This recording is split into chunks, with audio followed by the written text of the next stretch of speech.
ইন্তেকাল হয়ে যায়, আপনি মারা যান, নবীজি বলেন জাহান্নামের আগুন আপনার এই শরীর স্পর্শ করবে না। আর যদি মাগরিবের নামাজের পরে 7 বার পড়েন, কয়বার?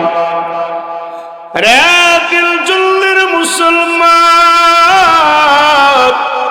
এ মা বোনেরা, মাগরিবের নামাজের পরে যদি 7 বার দোয়াটা পড়েন, আল্লাহর নবী বলেন উম্মতের রে, ওই রাত্রে যদি তোমার ইন্তেকাল হয়ে যায়, তো তোমাকে যখন গোরস্থানে রাখা হবে, দাফন কাফনের পরে, জানাজার পরে, জাহান্নামের আগুন তোমার কবরে জ্বলবে না।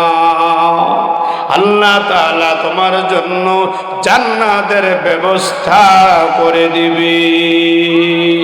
দোয়াটা ছোট, কি একদম ছোট, অনেক ছোট।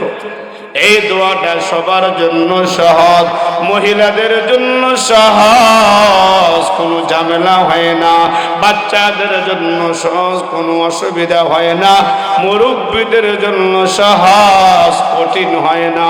এই দোয়াটা অনেক ছোট কিন্তু অনেক দামি। পড়েন আল্লাহুম্মা,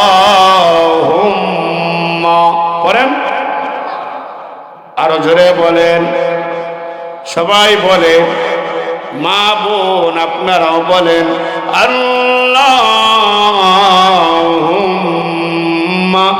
আজিরনি মিনান নার।